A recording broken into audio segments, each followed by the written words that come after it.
should not perish by little.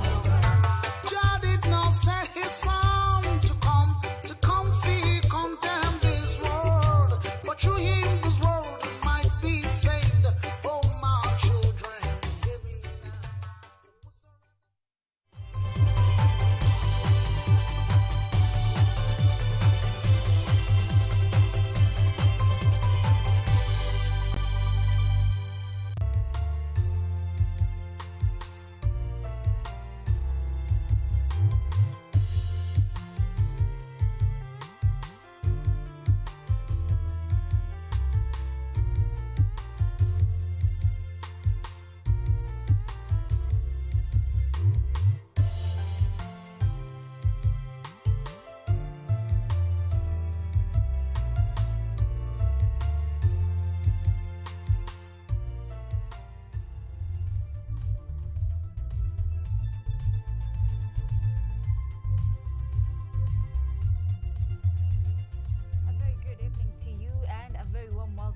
KUTV Primetime News. Today is Money Monday, so much lined up for you tonight.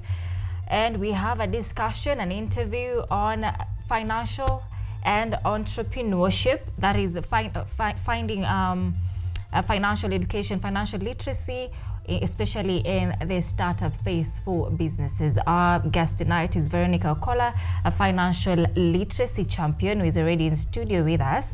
But as is our custom, let's take a look at our top stories tonight.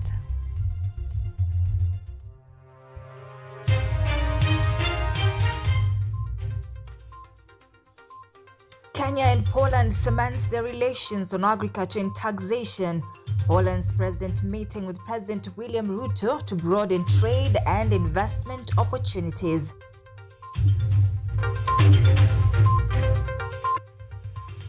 Women MPs call for an increase of NGAF allocation to reach more disadvantaged Kenyans.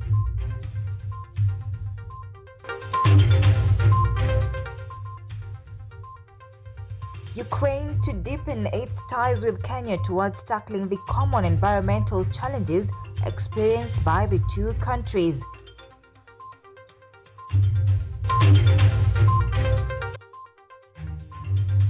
And protest over poor roads. Kimbo residents petition Kiambu County government to fix the area's messy roads, putting their lives at risk.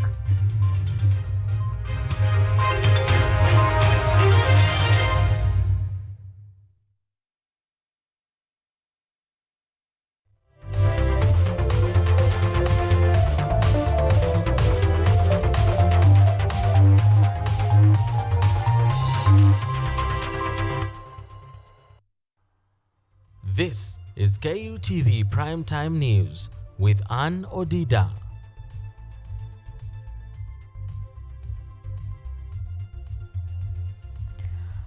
That's right. Welcome to the broadcast. Sheila Kenyaga is our sign language interpreter tonight. We are live on YouTube at KUTV News Kenya. And remember to interact with us on X at KUTV_Kenya at Odida. The hashtag is Money Monday. We begin. Now, President William Ruto has outlined that Kenya and Poland are united in their quest to accelerate cooperation in trade, investment, agriculture, and climate action for their collective prosperity. This was during a meeting with Poland President Andrzej Duda in State House, Nairobi, where the two presidents signed two frameworks of cooperation, further cementing Kenya-Poland relations on agriculture and taxation. After the signing of memorandums of understanding in cooperation on tech solidarity and the field of agriculture and rural development that seeks to promote and enhance the two states' economic, scientific and technical cooperation, President William Ruto urged Polish companies to take advantage of Nairobi's strategic position as an economic hub and a technology powerhouse in Africa and invest in Kenya. I invite them to invest in the numerous opportunities that Kenya has to offer. I also encourage them to leverage Kenya's strategic geographical advantage, with Nairobi serving as the hub and gateway for their regional and continental investments. As a technology powerhouse, Kenya offers unrivaled opportunities. The head of state also acknowledged the need to leverage on Poland's expertise in dam construction, what, according to him, has been seen successful after implementing Poland's strategies in minimizing produce losses. Realizing that Kenya being 85% arid and semi-arid, the requirement for water storage, water technologies use, and also dam construction for water harvesting is an important component of our development program. Poland President Andrzej Duda, on the other hand, agreed to collaborate with Kenya in unlocking the huge potential of utilization of green energy, technology, and promoting food security to achieve mutual economic benefits between the two states. But we also discussed cooperation in other sectors of the agriculture. We also touched upon cooperation in the sector of modern technologies, environment protection. We also discussed various forms of winning energy from renewable sources, be it hydropower plants, or be it wind farms, or be it solar energy. The two heads of states later took part in the Kenya-Poland Business and Economic Forum, where they witnessed the endorsement of various instruments of collaboration between Ken Invest and the Polish investment. Virtual technology meant to monitor the wildlife especially was also showcased during the forum. Following the incentive offer to Polish investors by President Ruto, the two countries have agreed to identify areas of cooperation with the highest potential for sustainable partnerships. Anyango Sylvia, KUTV. Now, a section of members of parliament are calling for the increase of national government affirmative action funds, that is NGAF, that is currently at 7 million Kenya shillings per constituency. The MPs have stated that the increase of NGAF allocation will enable more disadvantaged Kenyans to get the funds. Listen in. Member of Parliaments in Embu, Kirinyaga and Taita Taveta have called for the addition of National Government Affirmation Action Funds that stand at 7 million shillings per constituency, calling out the national government to increase its disbursement as a means to reach more disadvantaged Kenyans. Speaking at the University of Embu during the distribution of bursaries and person with disabilities assistive devices, the National Assembly leader Kimani Ichung'wah noted that there was need to increase the funding in order to provide vastly for needy Kenyans. Sasa sikia women rep anapewa milioni 7 constituency mzima. County no per sub county per constituency. Sasa mama county wenyu with four constituencies, she has only 28 million. Ichung'wah further applauded women leaders in the country for proving their ability to lead Kenyans and challenged them to seek effective posts without fear. He observed that women are capable of utilizing the funds while minimizing losses to corruption. If we ever get, nikasema mimi proposal yangu ni hii kiti ya governor tuachie our women leaders because they do better. Na hawaibi, wanaume shida yetu ni wizi. Ms. Njeru Njoki, who hosted the majority leader and her Kirinyaga and Taita Taveta counterparts, noted that an increase in funding will help them reach out to more vulnerable cases within the society. Ningeomba pia pesa, kuna vile pesa huosema na huongea.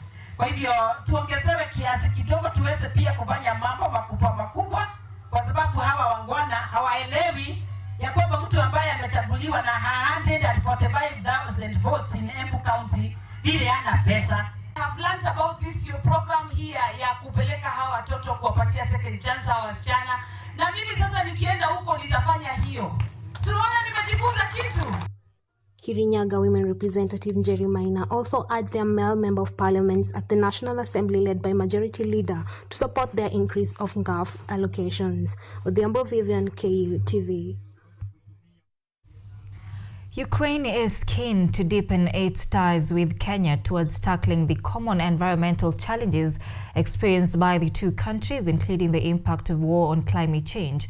Ukrainian Honorary Consul Oleksiy has indicated that climate change is a complex issue that no single country can solve independently, adding that a collaborative approach involving partnerships across national governments, the private sector and the international community is required for rapid transformation. Akida Kasim has that story. In a bid to solve the problem of climate change in the country, the Ukrainian delegation with representatives from civil, academic, cultural and political communities led by Lesia Vaslenko, a member of parliament, and Oleski, a honorary consul Ukrainian, in partnership with the national government, collaborated with an aim of boosting the efforts of climate change in the country. To bring the nations to conflict, to think a lot of times. We are going to continue the life. Life supposed to go on, and it doesn't matter if we are in war or somebody in war or no. This planet, our planet Earth, for people to stay in love and peace. The ambassador highlighted that the war between Ukraine and Russia has cut off vital food supplies to many parts of the world, particularly Africa, leading to food prices skyrocketing, causing people to starve. Speaking at Lake Nakuru National Park, Oleski further say the environment is also about security of growing quality food, drinking clean water, breathing clean air, among others. In a few years, I would like to come again because I've really enjoyed nature, people, they're very kind to us. It feels amazing because sometimes we feel not safe at home, but we are trying to escape it and calm down. The Lake Nakuru launch captain Joseph Muya has added that all key social-economic sectors are currently being affected by climate change-related extreme weather events such as heat waves. He further appreciates the move, say, will help on development strategies on sustainable solution of both the national and continental levels. Ni mzuri sana kwa sababu miti ni life. Kwa sababu hiyo maisha itaendelea, urafiki miti inamea na sisi urafiki yetu inaendelea. Hii watoto ni kutoka miaka 15, miaka 12, kufikia miaka 5, 6, 7. Wengine watarudi Kenya wakiwa kama utalii na wanataka kuja kuona pale hawa walitembelea na wakapanda miti. The envoy further said the number of tourists from his country visiting to Kenya has been steadily increasing in the past 4 years. Akida Kasim, KUTV. Now, border operators in Kimbo area of Juja, Kiambu County, are up in arms over the deplorable state of a 6-kilometer road that they claim has affected their transportation and health as a result of bumpy rides. The protesters blocked the Kimbo Matangini road with burning tires and stones for more than 2 hours, accusing the area MP George Koimburi and Kiambu Governor Kimani Wamatangi of turning a blind eye to the state of the road, instead giving out empty promises that it will be acted upon. Tumechoka. Koimburi anapitia hii, MC anapitia hii, wanazika hii barabara ikiwa kuna mazizi ama kuna ujumbe unafaidika wa serikali.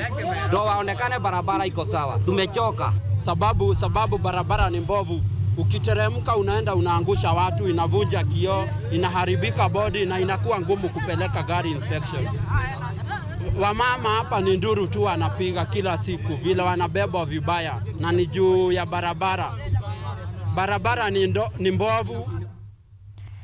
Elsewhere, police are investigating an incident in which a 19-year-old student died on the spot, while 4 others nursing injuries after a road accident on the Namanga Road near Kajiado town on Sunday evening. The incident happened when the student, alongside 2 of his colleagues, had hiked a lift from the lorry ferrying a river sand towards Kajiado town. According to an eyewitness, the overloaded truck, which was speeding, lost control after hitting road bumps.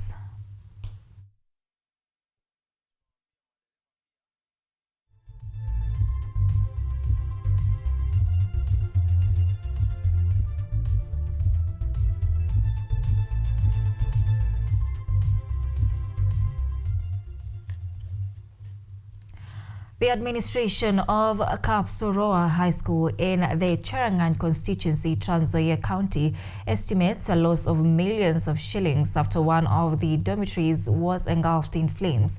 The Education Sub-County Quality Assurance Officer in the Cherangany constituency, Johnson Obwoge, has stated that approximately 160 students have been affected, and fortunately there are no reported injuries in the incident. Additionally, officials have urged Trans Nzoia County to invest in the fire department by acquiring sufficient firefighting vehicles to promptly address fire incidents in the region. Angalia uharibifu wa mali ambao iko hapa. Nikiangalia ni ya dhamana ya juu kuanzia milioni karibu 20. Somo yataendelea. Tutakaa shuleni, tusaidiwe tukiwa hapa shuleni. Wengi wamewaambia ya kwamba hata nyumbani tukipatwa na mkasa, tunakaa hapo kwetu, wale wa kutusaidia wanatupata hapo nyumbani, wanatusaidia tukiwa hapo nyumbani. Imekuwa ni vigumu kubaini ni nini kimeweza kusababisha hasa moto yenyewe, kwa sababu ukiona dormitory hii haijakuwa connected na stima. Wanafunzi wamekuwa wakitumia mwangaza ya sola, na hata solar panels yenyewe haijawekwa juu ya paa. All right, we are taking a very fast short break at this point. We're coming back with an interview on financial education that every entrepreneur should tap into, especially for startups and businesses. Stay with us.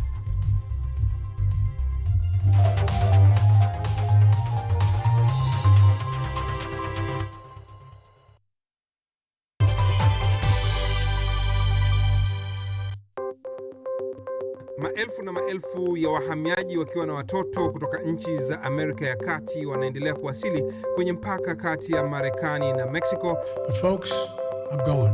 Thank you very, very much. I appreciate it. Thank you. Ni habari kutoka pembe zote duniani. Pepo pasi vuguvugu. Pepo pa ni idea. Tazidi ananyonya, hanyonyi vizuri, anakuwa hayuko comfortable. Jeshi la Jamhuri ya Kidemokrasia ya Kongo linapambana na waasi wa ADF. Kwa sasa wanatoa wito kwa mashirika, makampuni na vile vituo vya uchukuzi. Mambo mengi yatakwenda kama yalivyopangwa. Hapa ni kuna mmoja wa viongozi wa chama cha wavuvi katika eneo hili. Zaidi tunajaribu kuwapa chanjo ili ina boost ama inanyanyua kinga ya mwili, hiyo inaenda kupelekea kupambana na virusi. Ni Duniani Leo, Jumatatu mpaka Ijumaa, moja kwa moja kutoka VOA Swahili, Washington DC.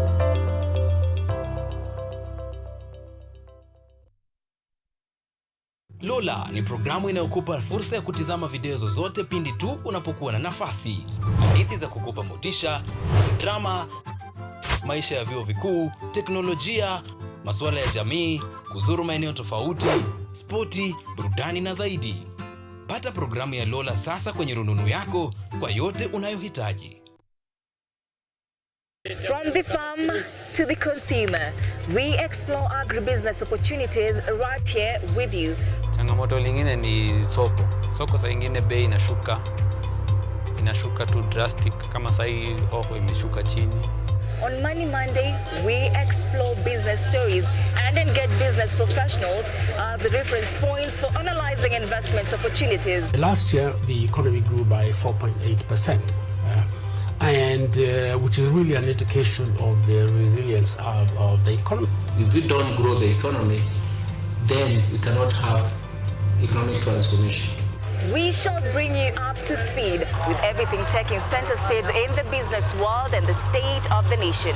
Join me and Odida every Sunday and Monday for captivating, entertaining and informative stories at 9 p.m.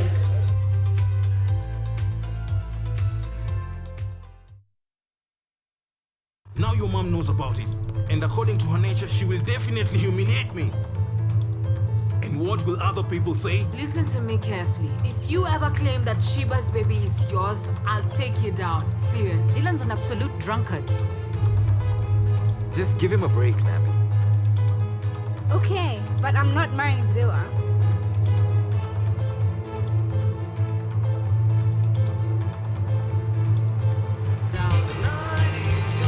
What are you doing here?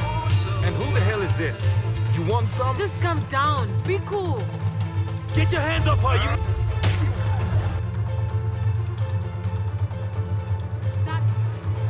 That con man, even from prison he torments us.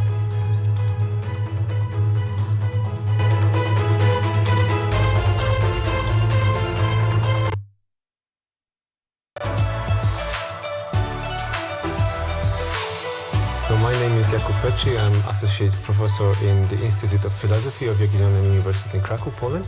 And I'm the main coordinator of the Cafe project, which is being here hosted by Kenyatta University. My name is Ewa Hudoba. I am a project manager in this consortium. Keep watching cutting edge research at Kenyatta University Television.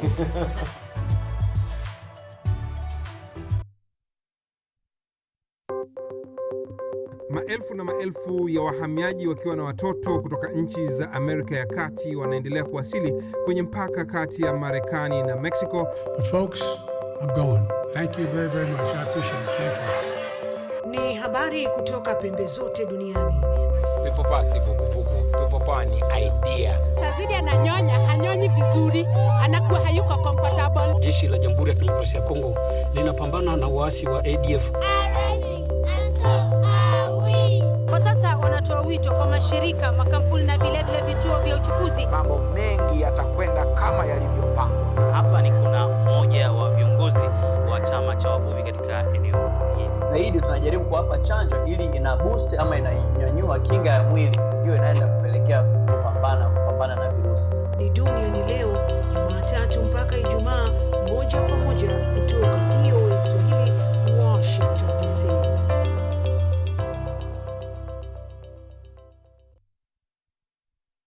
Are you an aspiring media practitioner, a graduate, or you just want to advance your skills in television production?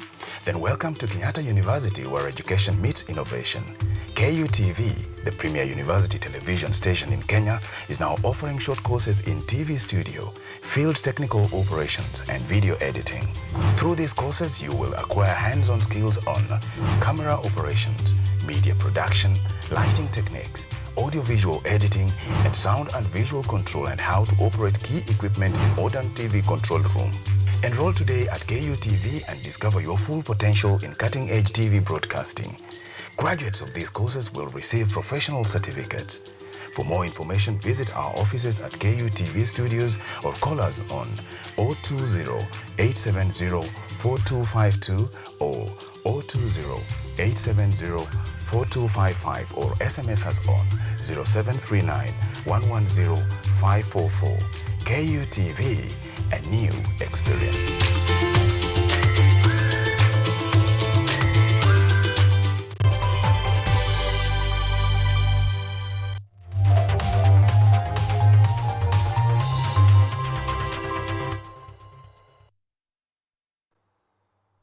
You are watching KUTV Primetime News with Odida.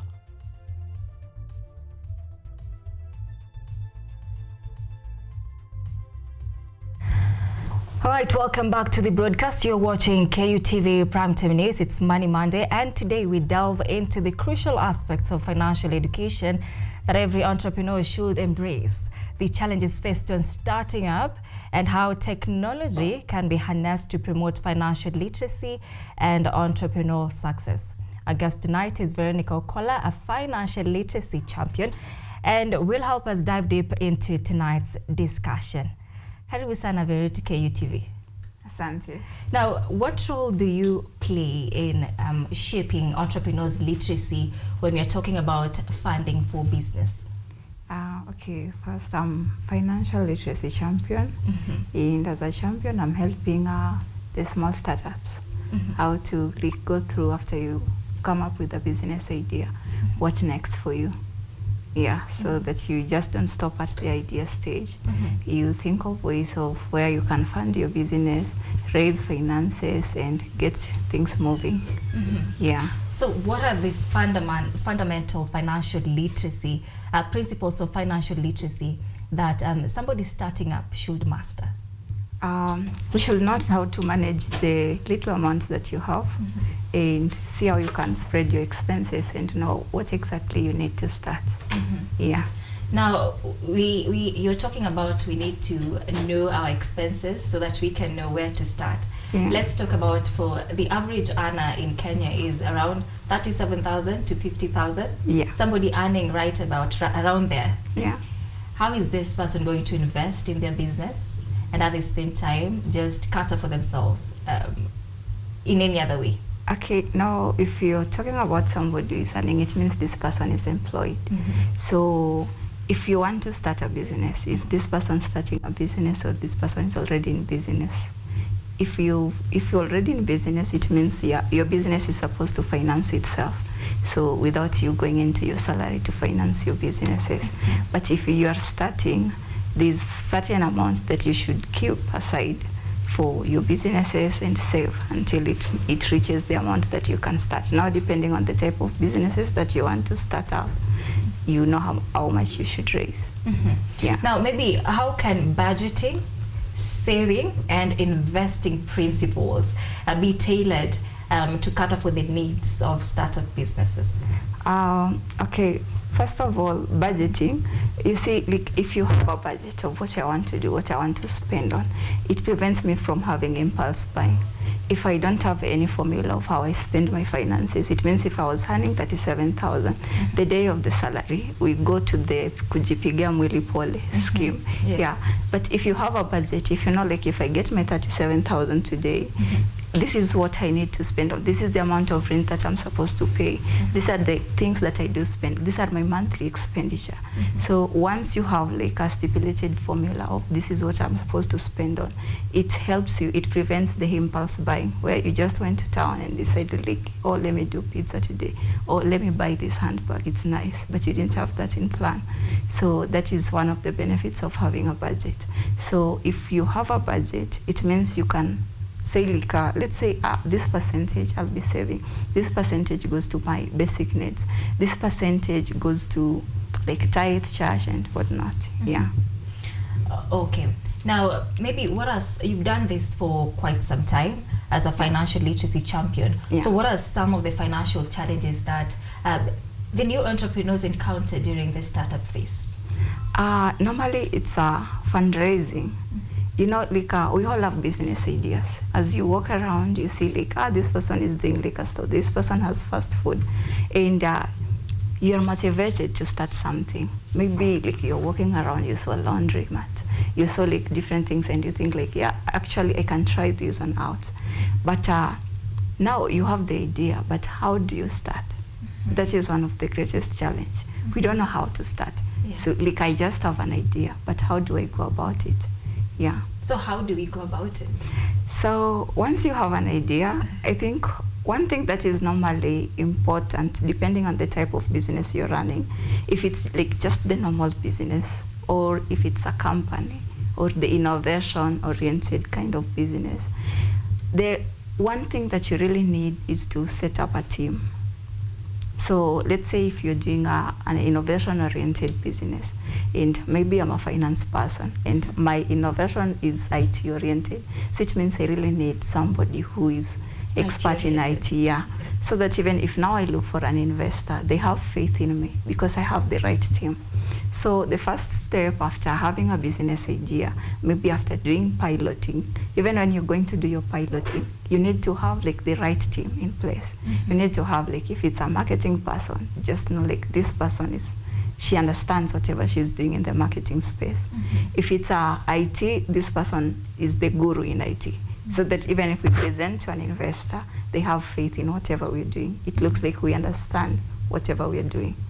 But if I'm just a finance person without an IT knowledge, without the marketing knowledge, without management knowledge, even if I present to you my business idea, however much beautiful it may look, you may not have faith in it.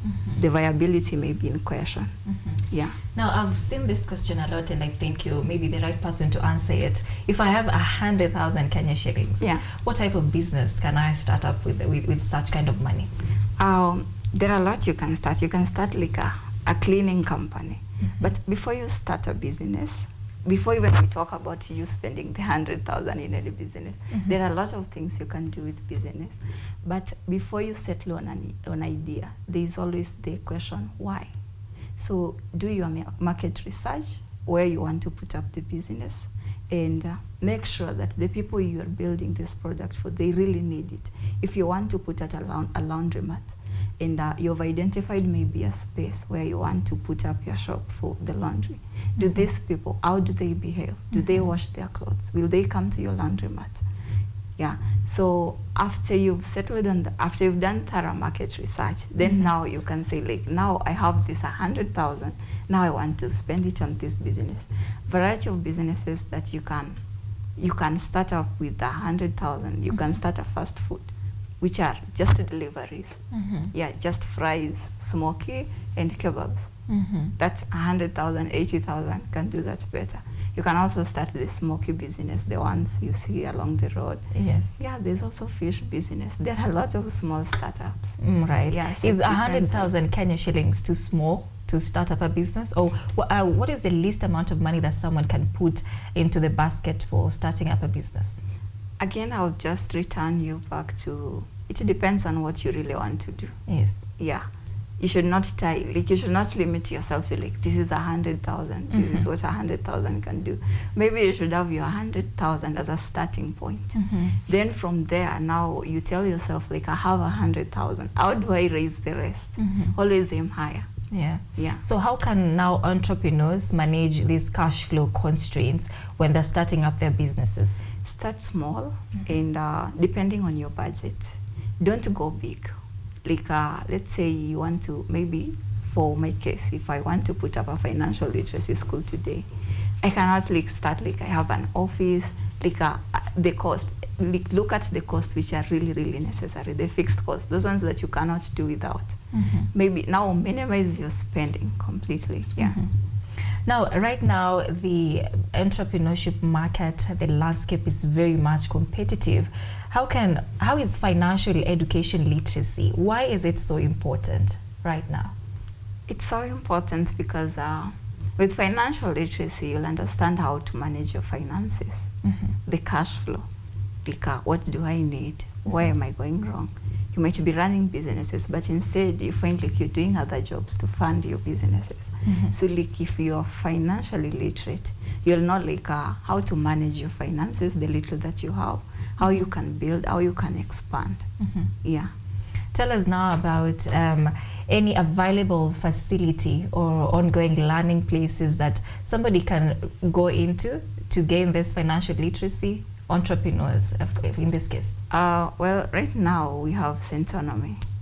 That is the most known financial literacy in Kenya platform as we speak for now. Any other for somebody who is not doing very well financially for themselves but really want to start up a business?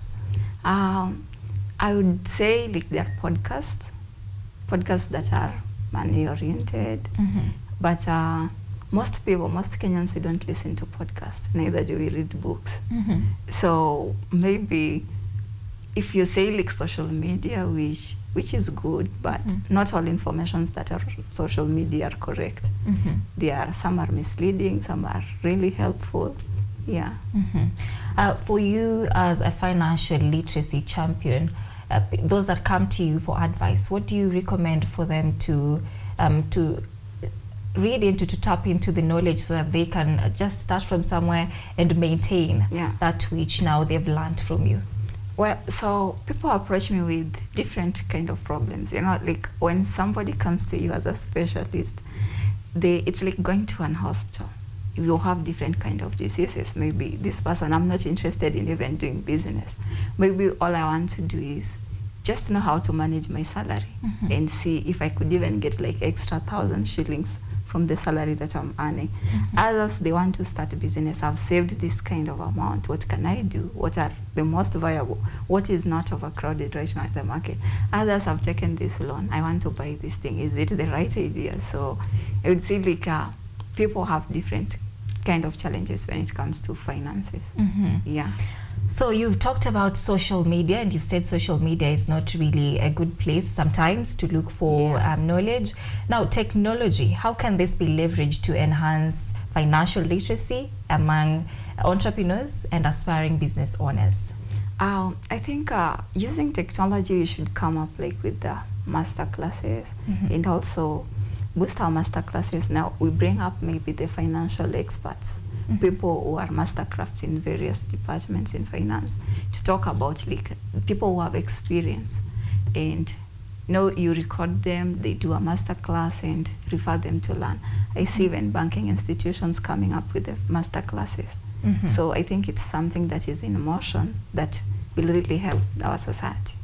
Yeah. Tell us about now the key strategies for identifying and accessing funding sources for entrepreneurial ventures.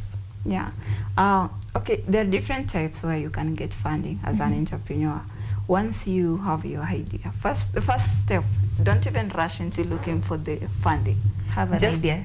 Have an idea, and make sure your idea is really, really great, because it's not only you is looking for funding.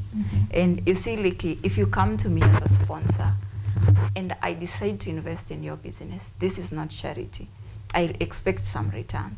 So you as an entrepreneur, first make sure you have some amount of money. So whether you do it through fundraising from families, from friends, or you do it your own savings, but me as an investor, I want to see at least you have something, so that just in case your business is going down, I know also you're also going down, so you will not let the business go down. So have an idea. Make sure your idea is really, really great, that if you present to somebody to finance it, they will buy the idea. Have the right team. After you've had your right team, now network. Like if you're in the space of, let's say, you're building apps, go to people who are in IT space. Network with people. If you're investing, your business is in real estate, network with people who are in real estate. Then from there, maybe you can get an angel investor, but also you can go to banks. But banks normally, they don't fund startups. Yeah. Maybe a bank would require you to have operated for 2 years, which becomes a challenge again for most startups. Yeah. Now, which saving outlets really advocate for these startups, because they have to start from somewhere? Which saving outlets give startups in funding? There is personal savings account. Yeah. How about SACCOs? SACCOs also are great, but okay, so if you save in SACCOs, when you need a loan, they'll give you like 3 times the amount that you want, compared to the bank, where as long as your statement is good, they give you what your statements say. Yeah. So you talked about you can only give someone money if they have something, just in case their business is sinking down. Yeah. What can you attribute to business falling down sometimes? I can say most of the times when people are starting business, it goes back to when you're starting. Because even if you look at the trends in the SMEs in Kenya, they don't last, they don't go beyond 5 years, most of them. So when you're starting, you find most of the people, they focused on the solution more than the problem. So as an entrepreneur, before you build up any product, I think you should go and observe what people are doing. And from the observation, you will be sure that whatever you are yet to give to these people, these particular people, they need it. They will appreciate it, because you can build a business based on your assumption. And now your assumption, when now you do the actual business, they become invalidated. Yeah. So what innovative solutions are emerging to address the evolving needs of entrepreneurship? Entrepreneurs, that is, in terms of financial management and also strategic planning? There are tools that are there for finance. There are budgeting tools. Like if you look at Centonomy, their website, they have the budgeting tools. There are different tools that are there to help you manage your finances, and budgets. Tell us about Centonomy. Just for somebody who is hearing that for the first time and is thinking of tapping into, because you've mentioned it not once. I think I'll be like marketing Centonomy, and so I'd prefer they just Google Centonomy. They can just Google it? They can just check out Centonomy. Or reach out, I teach them. They reach out to you. You tell us about that at the end of our interview. Exactly. But also, what resources and support systems are now available to facilitate ongoing learning of these entrepreneurs? I saw the Chambers of Commerce coming up with some things for people in business. Then there are also a lot of organizations that are there to support people who have ideas. And nowadays they don't just support like the business that already exists. They support even the startups, the idea that are in idea stage. Yeah. So I think as an entrepreneur, if you have an idea, you should be on the lookout. Check out LinkedIn, Google, which organization do fund startups, so that you find yourself in the right side. So how do I identify the people to employ, these people that will really keep my business standing and not coming down? When you're building your team, that is what you're asking. First of all, like, look at people that we share the same, we have the same definition of success. What does success mean to you? Do we share the same vision? You know, like I could take somebody and bring them into my business, but they don't feel where I'm headed. Whatever, like maybe how I value success for my business is the milestone of what I've achieved. But success is supposed to be the outcome, the final product of whatever you've been doing. So like you need to, in your team, you need to like see to it like you share the same values, you see success the same way as I do, and also we have the same vision and we're working towards the same thing, so that you have the same urge of working. Otherwise it will be one-sided. And also it's good to look at the passion of the people in your team. For example, if we are a team of 5 and out of these 5 we want to work on agriculture product, and out of these 5 people, 3 people think agriculture, they feel the agriculture entrepreneurship way, and for me I feel the financial way. So all 3, if I'm in this team, I'll always feel left out of place. Yeah. So do you encourage startups, those starting up businesses, to employ personnel, or they can just start up on their own?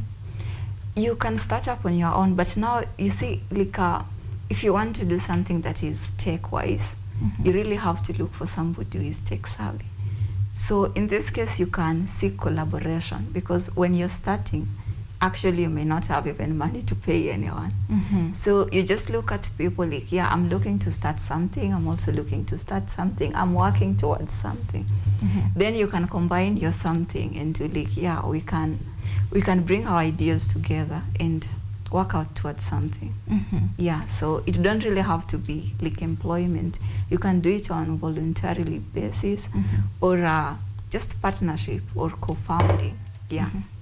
Now, maybe as a financial literacy champion, this is as we wind up, what initiatives or programs have you been involved in to promote financial education and literacy among entrepreneurs? Yeah, I've done a lot of like financial talks in the slums, like decorating and all.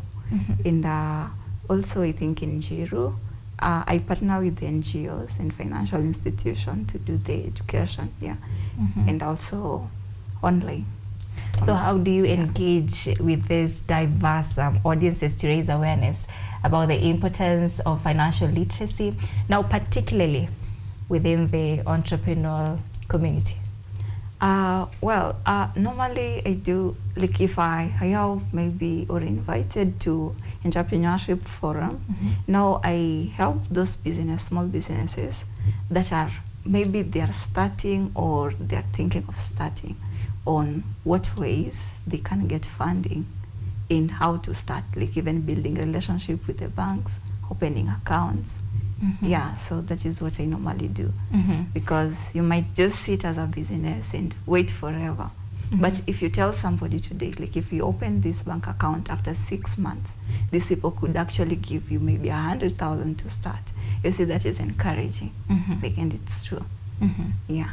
So you've mentioned you've handled different backgrounds. So how do you tailor your approach when empowering these young men and women that are starting up businesses? It depends on what they are working on. So like before I go for any training, I understand my audience. Yeah, if I'm going to talk about to the youths who are in agriculture, like I need to know they are doing agriculture. If they are youth in like businesses, small like the kibanda and mamamboga, I need to understand that, so that like I know the right product for them. Yeah. Now, just as we wind up, maybe any advice for that entrepreneur at home looking to start a business but doesn't know where to start from? That is your camera. Oh, okay. So for any entrepreneur that is somebody with an idea, somebody who is thinking of starting something, don't give up. Don't sleep on your idea. You cannot sell your product when your doors are closed. Go out, interact with other people in businesses. Look at the people that you admire. Visit them, knock their doors, and learn how they're doing it. Don't sleep on your idea. Yes. Thank you so much, Veronica. We have come to the end of our discussion tonight. This is a show, Money Monday. We talk about money, investments, savings, and we do appreciate you for your time, for making time for us tonight. Thank you. All right, there you have it. That is Veronica Okola. Veronica is a financial literacy champion. We are taking another short break at this point. So much on the other side of this break.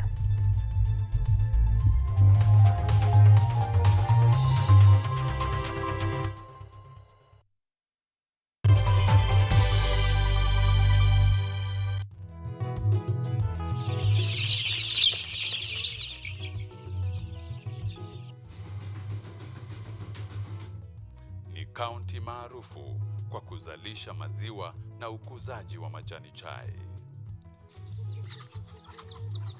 Pia, serikali ya kaunti inawahimiza wakulima kukumbatia mitindo mingine ya kilimo kuzidisha mapato.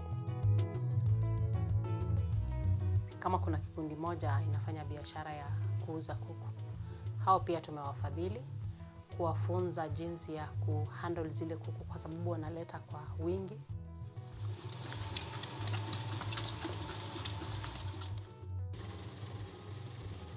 Haya yote tunakuletea katika Boresha Kilimo, toleo la kaunti ya Bomet. Kilimo ni nguzo kubwa kwa ujenzi wa taifa.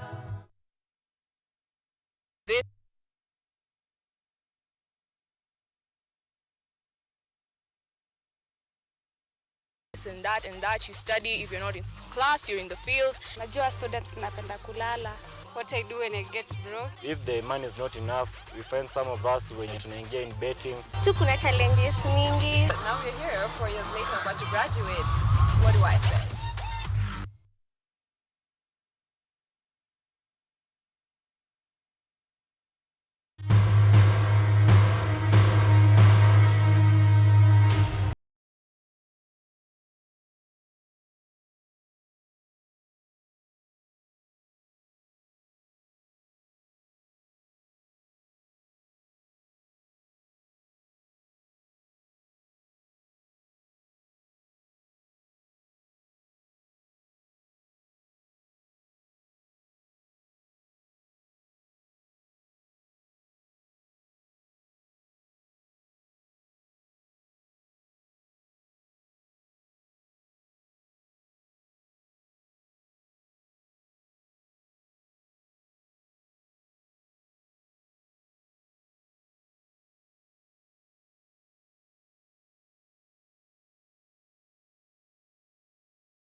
You are watching KUTV Primetime News with Ann Odida.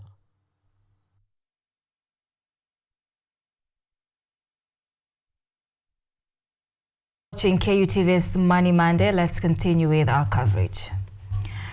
Now, in a period of 6 months that ended in December, employers and employees contributed 26.8 billion Kenya shillings as part of the mandated housing development fee, despite legal challenges that could prevent the contentious payment. According to Parliamentary Budget Office (PBO), the money collected is against the estimated 63.2 billion Kenya shillings that the state aims to net by the end of the financial year ending June 2024. Edward Nyamu tells us more.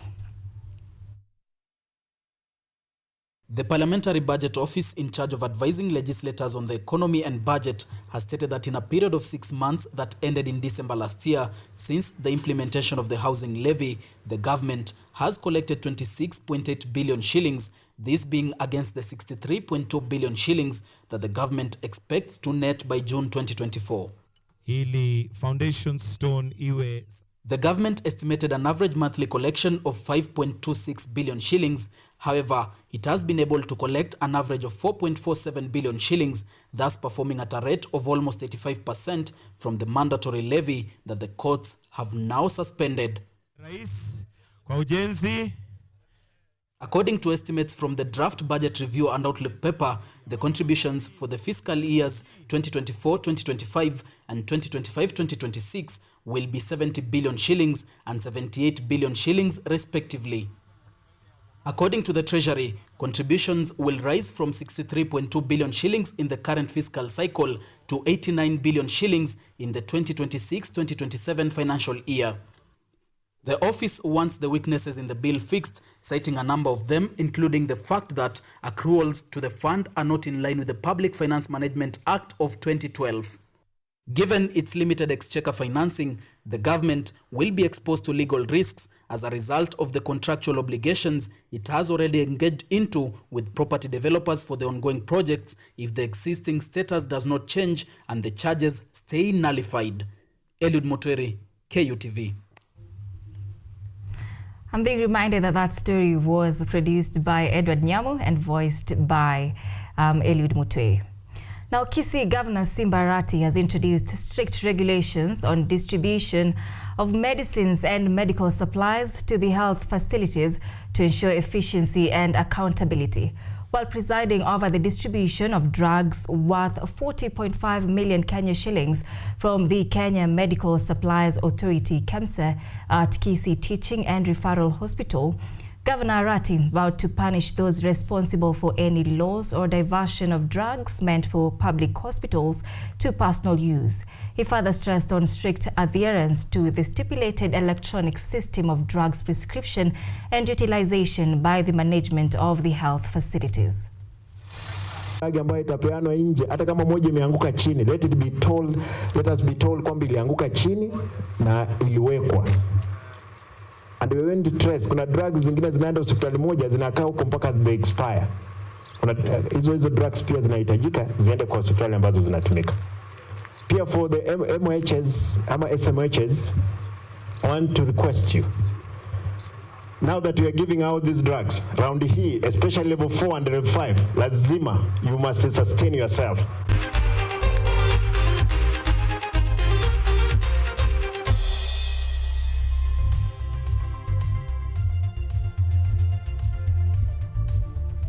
Now, in the world of sports, English Premier League matches played yesterday night saw Liverpool lose 3-1 to Arsenal in the Emirates Stadium. Arsenal goals were scored by Gabriel Martinelli, Bukayo Saka and Leandro Trossard, and now sit second with 2 points behind league leaders Liverpool. Chelsea were axed 4-2 by Wolves, dropping to 11th in the table. Manchester United continued with the unbeaten run after sinking West Ham 3-0 in a thrilling match that saw teenager Alexander Garnacho scoring twice, with the Red Devils now moving to 6th position in the table.